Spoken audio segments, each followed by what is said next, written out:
Let's go over to Mumbai where our correspondents Yogesh Seethar and Prakash Kumar Pandey are standing by.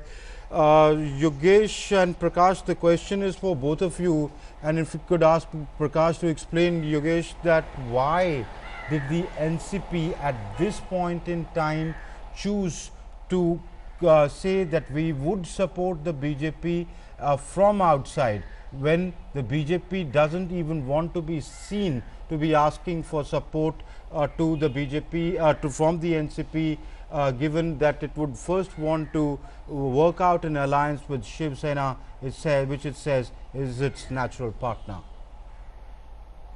Yeah, Amrit, I would like to convey your question to Prakash Pandey, who has been covering NCP for a very long time. Prakash, what is the exact reason why NCP is now shifting this trend and now going with BJP by offering support? देखिए Yogesh, NCP जो है party के अध्यक्ष है शरद पवार, जिनके बारे में कहा जाता है कि वो कभी सत्ता से बाहर नहीं रहते। आपने देखा कि कांग्रेस से अलग हुए, अगर उनका पूरा इतिहास देखा जाए, और फिर उसी कांग्रेस के साथ उन्होंने मिलकर यूपीए में केंद्र में भी 10 साल तक सत्ता में रहे हैं, 15 साल तक यहाँ सत्ता में रहे हैं, गोवा में भी सरकार में साथ में थे वहाँ पे। तो उन्होंने इस वक्त अपना एक मास्टर स्ट्रोक खेला है। उन्होंने देखा कि जितनी उम्मीद से ज़्यादा उनकी सीटें एनसीपी की जब आ गई, तो उन्होंने एक मास्टर स्ट्रोक खेला कि हम बिना शर्त समर्थन देते हैं बीजेपी को।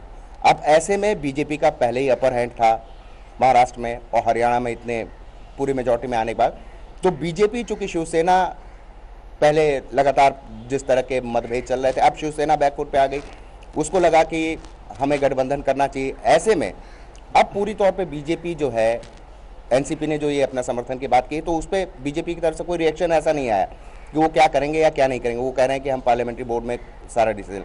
ऐसे में शिवसेना जो है बैकफुट पे है।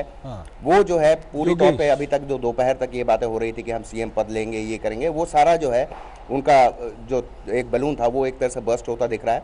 अब बातें बिल्कुल वो हैं कि दिल्ली से क्या पैगाम आएगा या क्या मैसेज आएगा, जो हमारे सूत्र बताते हैं शिवसेना में, उसके बाद हम फैसला करेंगे। तो कहीं ना कहीं वो पूरे तौर पर अब इस बात में है कि ये महायुति फिर से हो जाए और हम कम से कम सत्ता में आ जाएं, क्योंकि बीजेपी को उतनी जरूरत नहीं जितनी शिवसेना को जरूरत है कि वो इस महायुति में शामिल हो जाए और महाराष्ट्र में कम से कम सत्ता में आ जाए, क्योंकि उसे अपनी गलती का एहसास होने लगा। योगेश, मैं एक सवाल जानना चाह रहा हूं। योगेश, मैं एक सवाल जानना चाह रहा हूं। प्रकाश पांडे काफी पहले से एनसीपी को कवर करते रहे, खासकर प्रफुल्ल पटेल, शरद पवार को।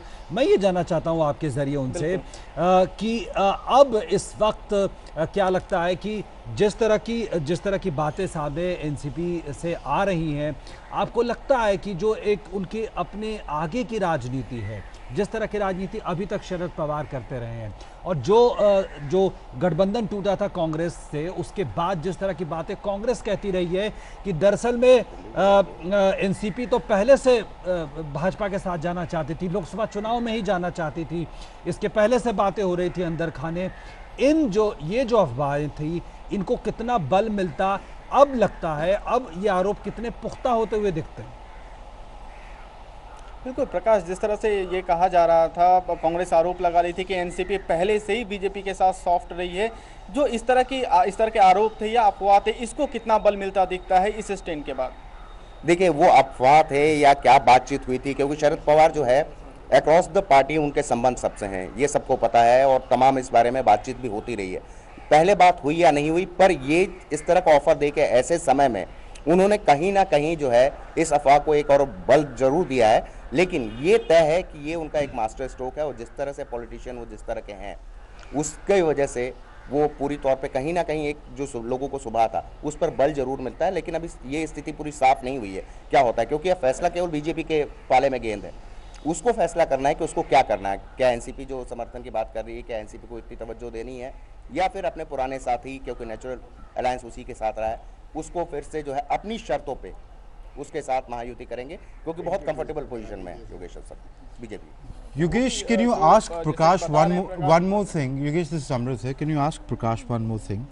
If the BJP utilizes this offer of the NCP as a stick to beat the Shiv Sena into a submission as a junior partner, the BJP forms the government, Shiv Sena comes back on track.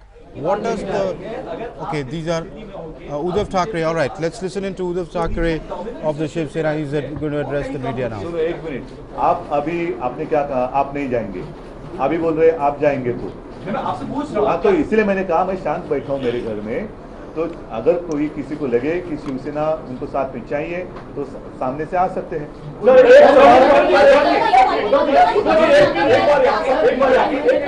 एक सवाल है कि आप पहले भी मुख्यमंत्री पद की बात हो रही थी कि महाराष्ट्र के विकास के लिए शिवसेना चाहती है कि मुख्यमंत्री बने, क्या आप उससे अभी भी कायम है? एक मिनिट, हाँ नहीं कायम नाही, जरा थोडंसं वेगळ्या ह्याच्यात मी सांगतो, नाही तर पुन्हा तुम्ही ते ब्रेकिंग न्यूज वगैरे करा।